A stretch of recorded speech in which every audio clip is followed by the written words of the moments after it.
Ladies and gentlemen, as I told you, 5 o'clock, we're international. We got the world renowned, yes, world renowned George Darden, AKA, he'll tell you what the name is. We call him Mr. AKA for now. He is live from Amsterdam. As I told you, he's tired right now. It's 6 hours ahead, those that don't know time zones, but he's here to present for you. As always, before I get started, I'm going to give my introduction. So, out of everybody that's coming to the network, everybody. Episode 16, we're here. I got George Darden. Now, for those of you that know him, you might know him as Deuce. You might know him other things.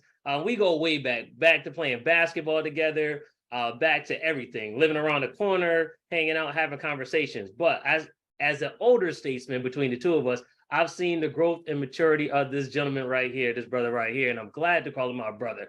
As you can see, a lot of people might be shocked because you saw the picture in the promo and you see the perfect example of the rebrand.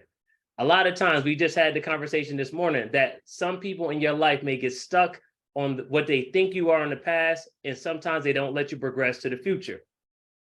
That's why I bring George Darden here today. Again, he's coming in today to talk about the different ways or give an introduction to alternative investments. And this is what he's been doing so far. So if you see him nowadays, address him as George Darden. Don't address him as Deuce. So without further ado, an introduction to alternative investments starring George Darden. George Darden, the floor is yours. What's going on, Quinn? Thank you for the introduction. But honestly, for me, just really to go back, just growing up in Connecticut and spending my time living in different states and different countries, what I really want to do is just give back and just talk about different types of investment opportunities that are available for our community, and leveraging me as a resource to make sure that you can gain access to additional capital or grow your business to meet your specific goals. And for me to start off right, just to give you a little bit of background on where I am and what I currently do, my position right now is a venture partner within a venture capital firm. So within private equity or within alternative investments, I help raise capital to deploy it to small businesses to make sure that they can reach their financial goals to be successful. So just to give you a brief introduction to me and my history and how I got here, supporting High Street Equity Partners and supporting my own business, Kimani Management Group. What I did after school, playing basketball in Bloomfield, I ended up going to FAMU, and I went to school for computer science, studying how to develop technology. I did that for a few years, went back to Connecticut, and worked for Travelers Insurance. A lot of people in Connecticut, they are networked or connected to the insurance arena, and it's a great avenue just to get to understand different financial tools. And I know my boy Quentin has other people coming on or just giving information around life insurance, property insurance to make sure that you support your properties, but also there's avenues to deploy capital to make sure that you make revenue off of trading bonds to secure those different insurance policies. And from there, I ended up moving over to SS&C Technologies, where I developed financial technologies focused more on the fixed income, which is more the real estate, but more the commercial side. So when you think of the real estate game, there's two main drivers. One is the residential, where the individual person, family will buy a house, or you could go to more of a commercial real estate where there's more than 4 units and rent rolls that pay for those units to get paid, right? That's another avenue of alternative investments.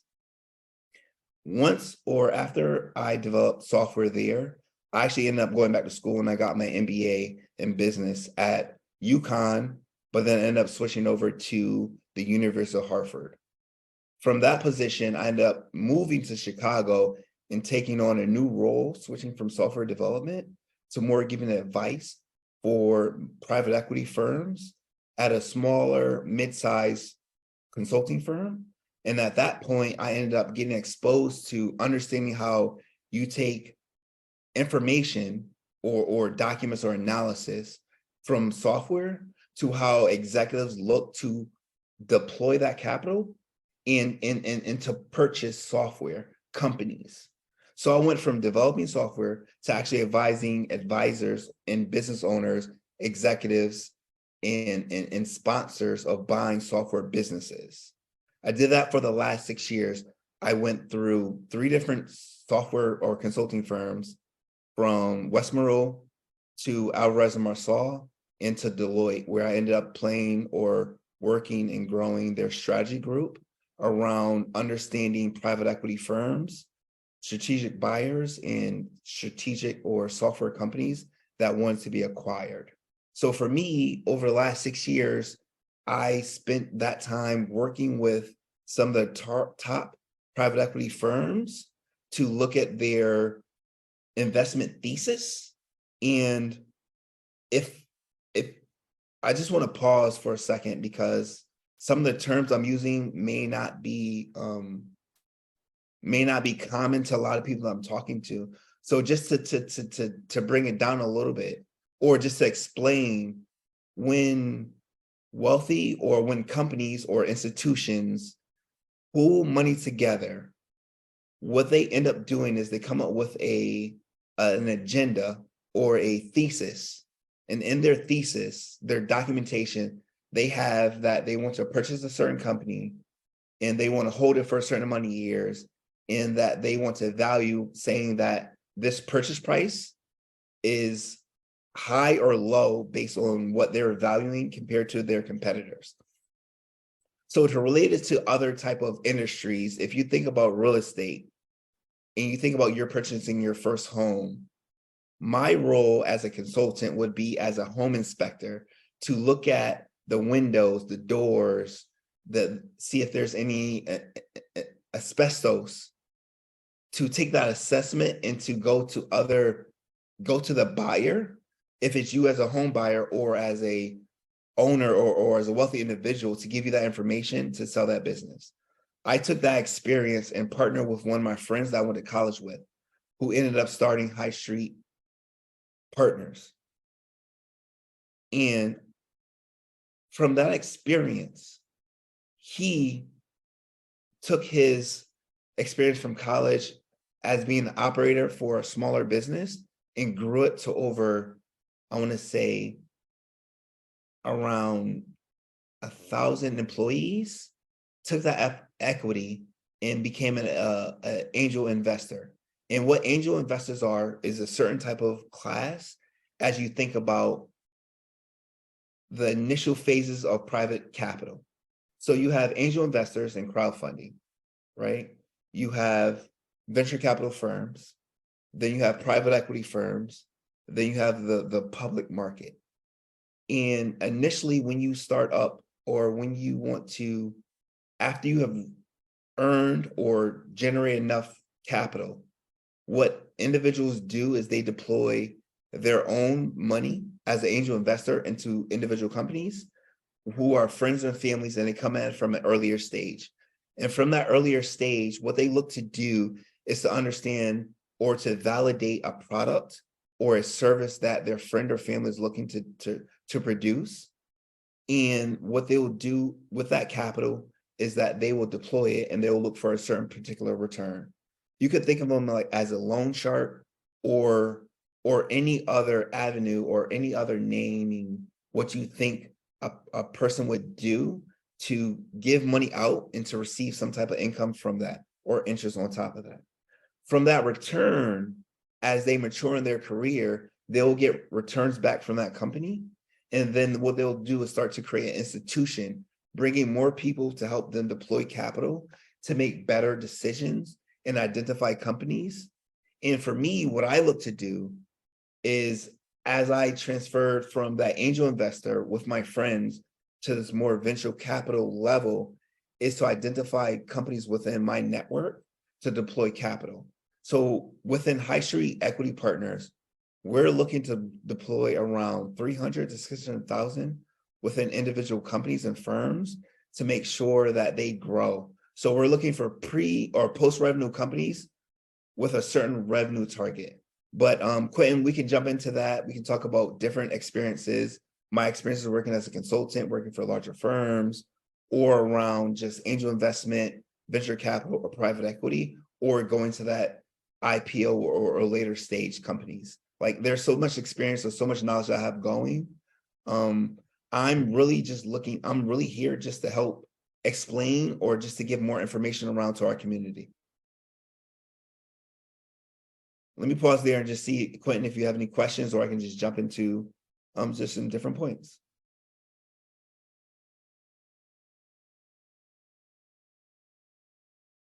So what I want to do is just talk about the differences between venture capital and private equity, right?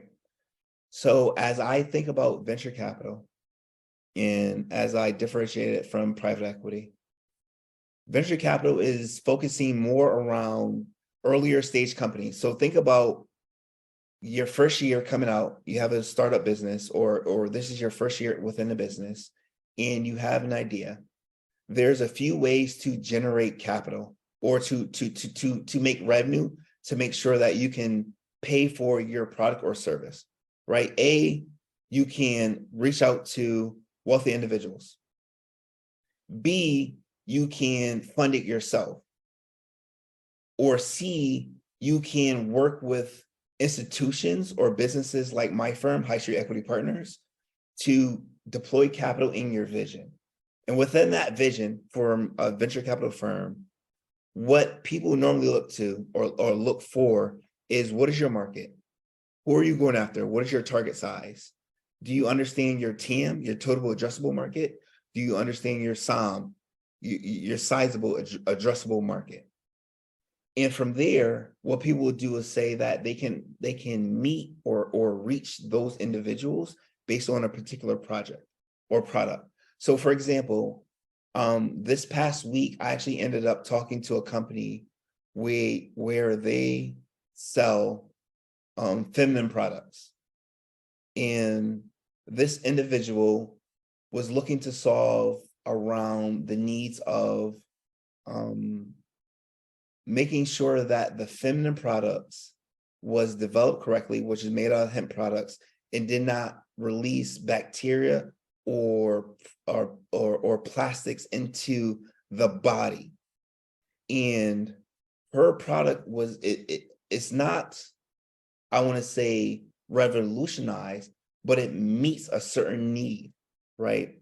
And this need is educating the community, our community, for feminine health around making sure that they are paying for the appropriate products to take care of their body.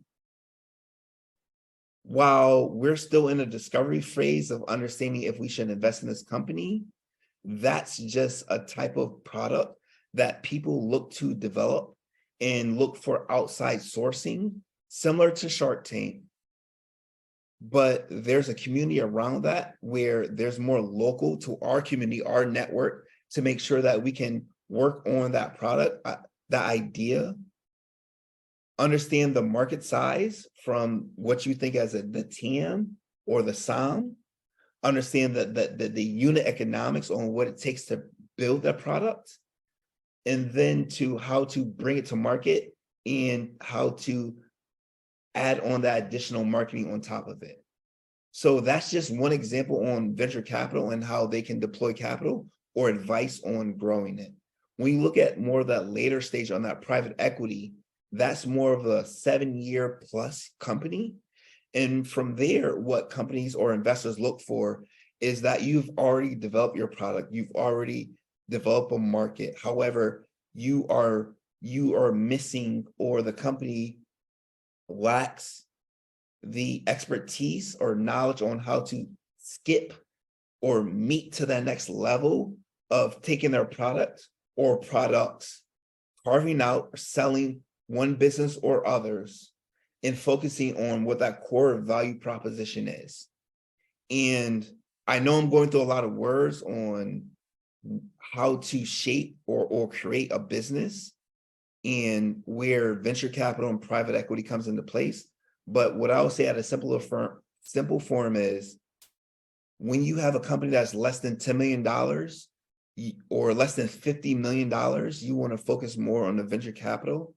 As your company has more than $50 million in revenue, you want to focus more on that private equity and finding institutions or individuals who can help the vision of that product sell to different markets and understand gaps within your business to grow. If it's from marketing, sales, technology, vendor process, to outsourcing, to understanding different organizational structures and strategies on how to hire, how to keep them recruited, how to pay taxes. There's different levers that needs to be pulled as your business grows from different phases, from where you have an idea and you're looking to raise capital at that venture capital stage to where you're growing to more of that mid company, where you're having substantial revenue and you're looking for more additional capital to meet that goal, to where you're going to more of that later stage and you're saying, hey, I may want to sell this business, or I'm getting tired, or I need to partner with someone else who can get me additional expansion to global markets, international markets. So for me, my experience working as a consultant and as a venture capital partner, from one lens, I see, hey, how can we help smaller businesses grow, understand the value proposition?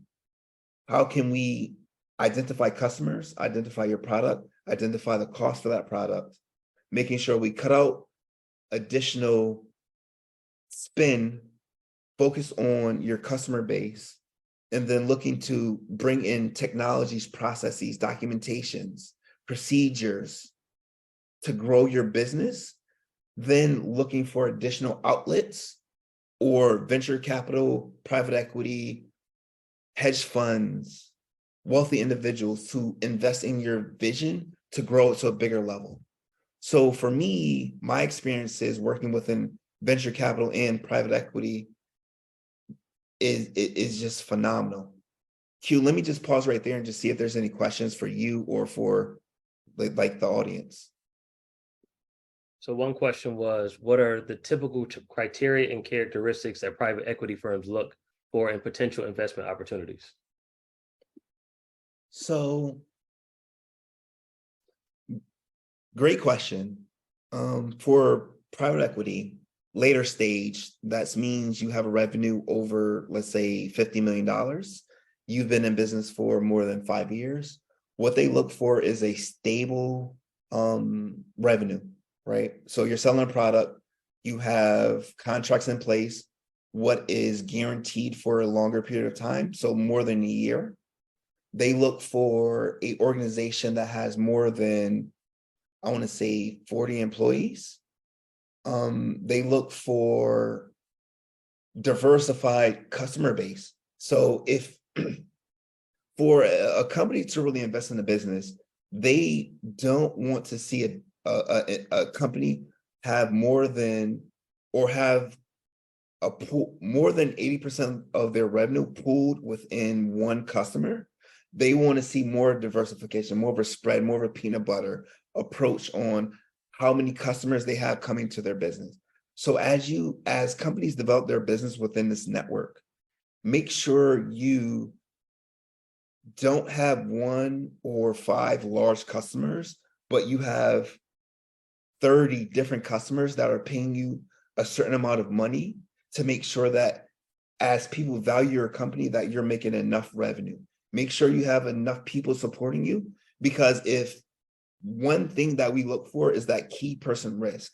So now if you're a 1-person shop or a 2-person shop and you have the majority of intellectual property and you're no longer there, that's a risk in the business. We won't invest, or there's a limited opportunity for someone to invest in your business if there's a key person risk, if you're no longer going to be there. So ways to get around that is to make sure that you have documentation in place, processes, and procedures. So think about having A, things start up ad hoc. We just don't know what's going on. We just have to figure it out. B, being more defined. C, documenting that refinement. D, having numbers tied to that refinement. And then E, bringing more optimization around your metrics, your numbers, your documentation, in how you started that procedure or that process, right? What larger businesses look for is that you're able to take your idea and document it, and then take it from one process, from your mind to a piece of paper, to a documentation, to a presentation, to procedures, to people to understand those procedures, to have it automated, and then have it deployed to where no longer you have to do it, but other people can do it without you being there. It's that automation process and procedures around growing your business. Next question. Any other questions? I mean, bro, I can keep on going. Open book here. So I'll lead you with the next one. Could you explain the process of securing private equity funding? So what would be the actual process? What's the steps involved? So to secure private equity, well, let's say private capital funding, right? Looking at from venture capital, I would say less than 50 million to more than 50 million. Let's start off with the lower capital, the venture capital. To secure equity or secure raising a fund or to finance your business, what people normally look for is to identify that for you, and this is a difficult question to answer because it's really specific to each firm, what their service is and where their market aligns to. And how I want to preface it is that for us, or for some people within the network that lives within Connecticut, some people that live within Texas or New York or in Amsterdam, where I currently am, or within Europe, what you want to look for is an investor that focuses on solving your particular problem or issue. For example, I worked with a particular company that deals with sports management. Playing basketball or growing up within Connecticut or growing up at Bloomfield High School, there is a huge network around playing basketball, playing football, track, during those periods of time. And for me, I have a little bit of experience or knowledge around that particular area. So for this particular firm, when they came to us, they wanted to solve managing athletic department solutions. The CEO came into the business or came to us with a proposition of, hey, I was a former professional or college student playing soccer. I saw this particular need. I went to a particular company to provide software or expertise or product around a particular software. I took that experience of developing software, leveraged it with understanding or playing soccer, and then decided to work with administrations to solve the needs that he saw while he was a student playing soccer, right? He took his expertise from working in an industry of technology and solved a problem around as a kid growing up playing a sport, and I saw this need. I'm taking my experience of understanding how software works, deploying it to understanding how sports works, and developing a sports management software. And that's one particular way of a company coming to us saying, hey, we understand what your investment thesis is, and we understand what your past is, and we want to make sure that we align with what you are doing as a company and what we have affinity to. So one of the main things that we push within High Street Equity Partners is, if you should love a company if we're going to invest into that company. So having passion, understanding what the need is, understanding that they have came up with a solution that may meet certain criteria for a particular company. So as companies look to raise capital within venture capital, what I would highly recommend is that you target individual firms that meet your goals or that align with your vision on the future, right? And from there, you should make sure that you have a product.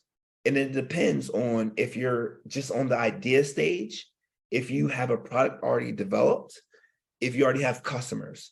So at each stage of idea, refinement, product expansion, there's different level investors that you need for each stage to help you grow. So as you think about investments, you want investors to stay with you as you grow in trajectory, but they need to come in to help fit certain needs in each stage of the business. So there is no right answer on what firm you should go after. You should go after a firm that aligns with your vision based on where you are within your business to help you grow over a period of time, to make sure that you can transition from point A to B to C. Either you're going to sell or you're going to stay and give the business to your family, or you're going to sell off, or it's going to just go away overall. But as you grow your business, it needs to be focused on individual stages and making sure that they align on where you see your goal going over a period of time. So there's no right answer. It's really on who understands your business and how can they help your business grow.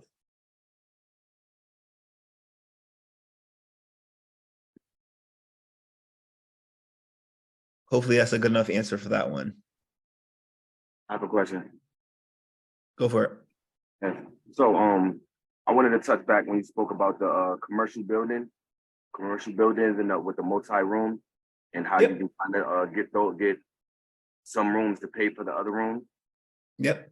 So I recently was presented with an opportunity to get this commercial building, which I'm in the mix of doing now. So I would definitely, I'm gonna need consulting on that. So that's a little side note. We'll be in touch. And I just want to hear a little bit more about how that pays for each other. Cool. Yeah, definitely around the commercial real estate, right? The commercial loans or fixed income. I would recommend, just based on what you said, is to understand and make sure you do your market analysis, right? Hopefully you have growing up within a certain market, you understand the comps within the market, making sure you understand your numbers on what you should pay for per square footage, and understand, like, there's two factors, right? One is understanding the local market, then two, understanding the macro market and where it's going, right? As you think about investing into commercial real estate and you're looking at these different rent rolls, you want to understand where is that economy going, right? Let's say, for example, I grew up in Bloomfield. Let's say, for example, you purchase a property within Bloomfield, Connecticut.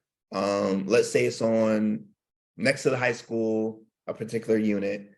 However, you know Bloomfield is decreasing in population, right?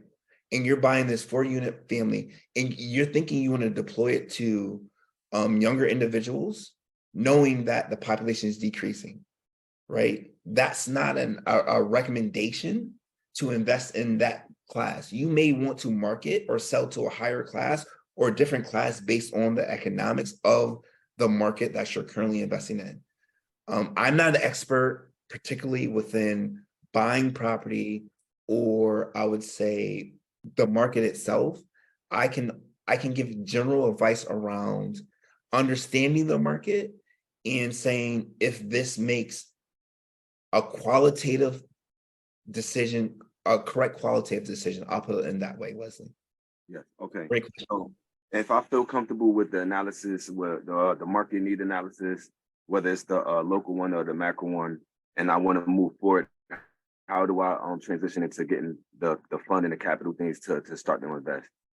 So that's a great question. So I would say, as you do your research, right? Number one is make sure you document it. Make sure you document all the research that you have done. What people look for or investors look for. Not my particular firm, we don't invest in real estate, but there are other firms, investment avenues, alternative investments that focus on real estate. What you would want to present to them is you want to come up with a confidential information memorandum, a SIM, or a management presentation stating that this is the opportunity that I found. I found this company or this property located within this region. I expect that this area will grow exponentially or this over a certain period of time. This particular property is selling at this price. Let's say if it's selling at $1 million, how it's selling at $1 million within market price. However, me talking with the buyers, I'm able to get it at a discount, 20% off. So instead of paying $1 million, I'm able to get at 800,000. From there, you start to lay out steps on, this is what I see as the opportunity, your TAM, your market. This is what I see as the business on how much I can generate from revenue, right? This is what the cost is of the business. The cost of the business is less than what I'm going to generate from renting out these individual rooms. If it's one room that pays for the whole thing or the whole the whole unit, right? That's on you and doing your calculations. As you think about your model for developing your real estate business, you want to make sure that you consider additional add-ons. So if you're fixing or renovating the house, if you're paying for taxes, lawyers, if you're paying for accountants, if you're paying for management of yard upkeeping, making sure that you understand your cost is key as you develop your model or your management presentation to make sure that you can present that to a investment firm that focuses on commercial real estate or family members or wealthy individuals and so forth. So key is documentation, understanding the market, understanding what the revenue should be, understanding your cost projection, and then what is the exit or how are they going to make money off of your decisions. If you borrow $1 million, 100,000, whatever that number is, or if you have it on your own, how are you going to make sure that they get that return and alpha based on your numbers? You want to tie into understanding the individual market, but then saying, hey, as I buy this unit for $1 million, I'm going to rent out each individual, let's say it's 4 units for $250 each, right? And within that year or 10 years, I'm going to get my return back. What I'm going to do is give you your money plus another 5% or 10%. The thing, what people, the one thing I really want to drive home is that if you're able to make more than the market, if it's 10%, you're doing better. You don't need to make 20%, 30%, 50%, 100%, 2x, whatever it is. That's what everyone wants to do. The goal, honestly, to build wealth in our community is to make sure we get those small wins that add up over a period of time. So as you think about you purchasing this commercial real estate business or unit, don't look at it to break even, but look at it for the longer term to create dividends for you and for your future investments. I'll say that. Thank you. I understand that. That was great. One more thing. Yep. These investment firms, you do have great ways to get set up and start to try to get some money out of them. Yeah, so I would say switching from working for some of the larger firms or doing consultancy and going off on my own and networking based on those relationships. I've came in contact with private equity firms. I've worked with the top 10 private equity firms in the world. They manage over a few $1 trillion, right? Within Connecticut, I have a connection within their state venture capital firm, and they're looking to deploy $150 million in Connecticut around impact or diverse individuals. So, like, honestly, as our community develops and understands how they want to impact Connecticut, New England, United States, the globe, I have network or opportunities to make sure that businesses are presented well, to make sure that they can be in the running to raise capital from some of the largest firms that are locally, nationally, and internationally. I'll say that.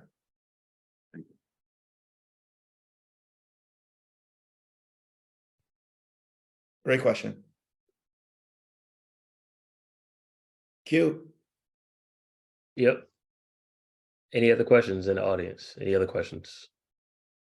All right, so before you move to the next topic, George, what are some examples that VCs are interested in, or type of businesses they're looking for right now? Ooh, great question. Honestly, the hottest topic right now, and I think everyone can agree with this, is around generative AI. What people are looking to do, and so it's a few topics, right? One, I would say generative AI. I would say ESG, environmental, social, and government. I would say healthcare is always key. Yeah, around generative AI, right? And this is, I think, key within our community. And I can say this for myself, right? Being one of the top consultants or working for some of the top consulting firms, is certain things that I've done, generative AI can outsource it, right? We are all at the beginning of information being outsourced through technology. I leverage it as we look at other companies, as we look at our day-to-day jobs. Generative or artificial intelligence around what we currently do is one of the hottest topics. I think around environment, ESG, how can we be more sustainable? That's very hot. How can we, I mean, I'm in the Netherlands. I won't say yesterday was the first day it rained over the last month, and it's been the longest dry spout here in this country. So, I mean, as you think about the globe, weather, heat, as you think about products you use, services, being able to come up with solutions or technologies or give other people jobs based on that's being lost from artificial intelligence to really get back to the environment, I think will be really key over the futures, bro. I think like as we see different companies, ESG, artificial intelligence is huge. Yeah.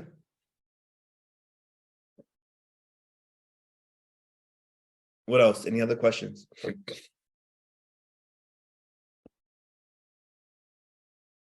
1 second, Q. Let me just look something up really quickly.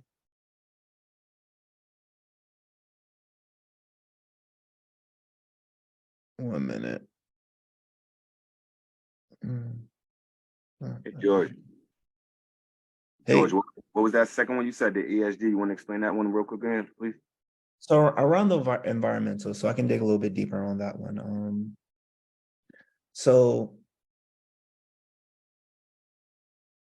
for example, right, as we as humans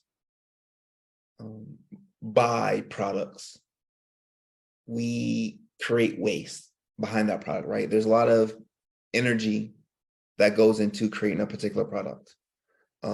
People, hours, it gets either government funding to pay for it or individual funding that gets passed through to the customers.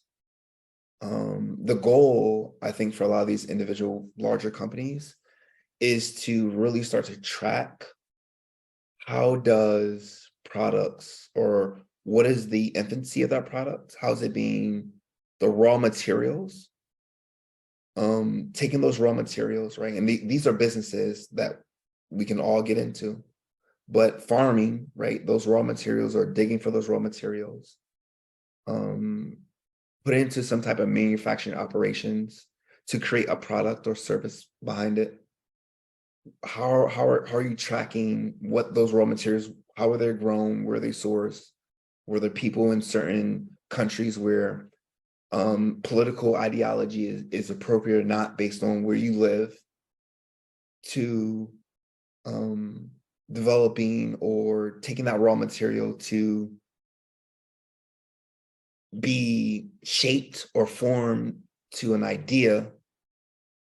If it's clothing, right, your t-shirt, your brand, if it's a bottle, plastic material, if it's a cell phone, if it's a glass, right? I've worked with customers where they have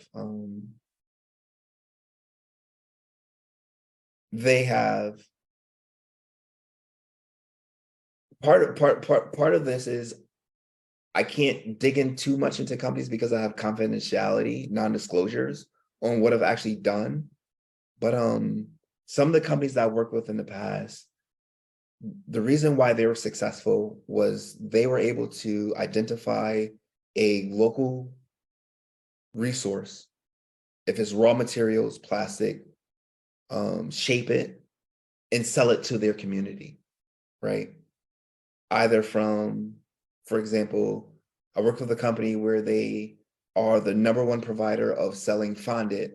So fondant is a icing that goes on cake. So this business actually sold a printer that put ink on a piece of icing that goes on the cake that you sell to birthdays and you give to weddings. And they have the license agreement for every single cake that gets sold for particular companies. So as you think about a business, right, and you think about taking an idea or a raw material and commoditizing it and selling to your constituencies, it can be, there's a lot of different opportunities, I would say, to make sure that you understand your industry and to go after it. So for example, ice cream, or if you're selling t-shirts, or it's just so it's there's a lot here. There's a lot to unpack there. I'll say that, right? It's a bigger conversation. Gotcha, I understand that. So there is a lot of money getting invested into the ESG, you said, as long as with the AI. So it would be wise to kind of structure a business into that, knowing that these are one of the main ones that they're looking for, as Quentin said. I'll say, look at think about the future of work, right? What is your kid going to do? What is your niece going to do? What is your aunt, what is your uncle going to do in the future? Like what is happening to their careers? What's happening to their jobs? How can you provide services to make sure that they can transition smoothly in whatever that is, right? And I would say that's at a broad level overall.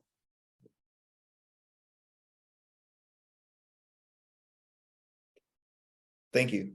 There's one question around investing in healthcare and opportunities available. So Colleen, can you just come on if you're available? I just want to dig in a little. I just want a little bit more explanation before I answer that question, because it's pretty broad. But there's a lot of opportunities around healthcare. I think as our population ages, or as people change, their diets change throughout their lives, there's needs to be met, and it's really around the service or product that you're trying to meet. But I'd love just to hear a little bit more so I can dig in. That's exactly what I was thinking about. I don't know if you can hear me.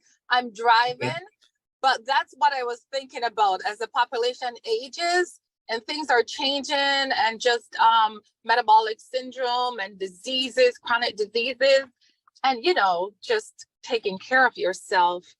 I just wanted to know, what's your thought on, you know, like opening up like a healthcare? Because I think I'm in the process of doing that.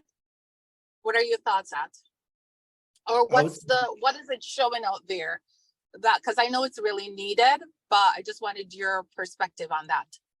So I would say healthcare is growing, healthcare is growing.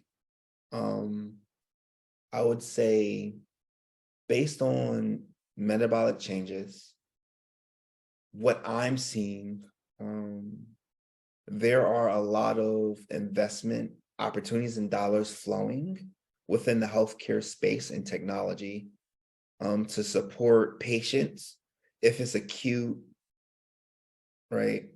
If it's around ambulatory, if it's around just tracking the patients, medical records, revenue cycle management. There's a lot of companies out there that focus in those industries. And if you're looking to grow something or business, if it's healthcare business, I would say if you're growing a physical healthcare business from a venture capital firm, that's a little bit more difficult to invest in because unless you have a repeatable model, it's hard to scale, right? But if you want to focus on your local market and you want to provide excellent service within your field, I would say the key is identifying your customer base. And this is the future of it, right? And this is I'll jump into the story. Identifying your customer base and selling to them. I worked with a particular company a few years ago where they actually got in trouble for sending emails to a particular family. And the company basically was looking at cookies online, tracking the information of a family, and looking at the younger daughter and her experience of becoming pregnant. She was very young. The father got letters from the company saying, hey, I'm receiving these letters that someone's pregnant, but there's no one in my family who's pregnant. However, this woman, this girl, the youngest child in the family, was 12 years old, pregnant, and didn't know what to do. So she went online and searched for pregnancy and birth control and so forth. So as you think about healthcare, right, and you think about your particular customers, being able to leverage that artificial intelligence, that data, to understand who's going to have certain issues and making sure that you can prevent those issues will be the future. Okay. Okay. Right? Yep. So it's how you leverage that where what has already been created and put it on top of your vision on what healthcare should be. Okay. Yeah, got you. All right. Thank you. Great question. Any other questions before we wrap? I mean, there's a lot here, Q. There's a lot to unpack. Oh yeah, yeah. Oh yeah, that's why this is part one. All right, so the last question, what advice or tips do you have for entrepreneurs to prepare themselves to present to VCs? Number one, I would say documentation, repeatable process, right? Key. Can you leave your business and it still runs? Number one. Number two is, do you have customers? Do you have a market to sell into? Right? A lot of people come to you and say, hey, I have this great idea, but no customers, no revenue. Some people say, hey, I got this revenue, but it's decreasing, it's declining. So making sure that it can expand over the period of time. And then I would say number three, the last point, is really being able to pivot in taking feedback from the market to change to meet needs, right? The biggest thing that I've learned over my career is that I'm not the smartest in the room and that I need to listen first before I speak. So as you grow your business, listen to what your customers are saying to make sure that you can provide their needs to grow into that market as you have already identified it. So being having a process that's repeatable, B, having the customers, then C, being able to pivot, being able to change and grow and go from there. If you're able to do those three things, you'll be successful as you raise funding going over a period of time. Perfect. So before we wrap, and again, we were closing at midnight. Where you at? Midnight? Yeah. Midnight. Thank you. So for those that came in later, he's performing live from Amsterdam, 6 hours ahead of us. So it is midnight. So in fairness of his time, I'm going to choose to wrap now. Anyone have any questions for George Darden? Those that know him, I know a couple people in the crowd know you as Deuce, but you know, you're officially George Darden. They missed the intro for that. The rebrand that you're doing right now. Any questions? Hey, where's your partner? We're deploying capital. Email me, George at High Street Equity. yeah, highstreetequity.com or gdarden at QUENTINMCDOUGALD.com. Email me if you need information. If you need help, I'm here. Yeah, deploying capital. I'm here for the community. Just want to see everyone be successful at the end of the day. Perfect. And as we can break the news now that we're starting a segment now with you and I, which is coming in the future. So for those watching on the playback, look for it. We're gonna put it out soon. We talked this morning and we got some ideas. We're gonna start rolling those out as a series of information that we're doing together as a partnership we're doing in the future. So with that said, thank you everyone for joining us. 5 p.m. It's a different time. We're back to our normal 7 p.m. schedule next week, live in Entrepreneur Network. Deuce, last word before we leave. Blessings, bro. Everyone have a great time. I'm here to help. All right, with that said, everybody have a great night. Deuce, get some sleep because I know it's midnight. You just put the baby to bed. So everyone have a great night. All right, brother. Yep. Thanks.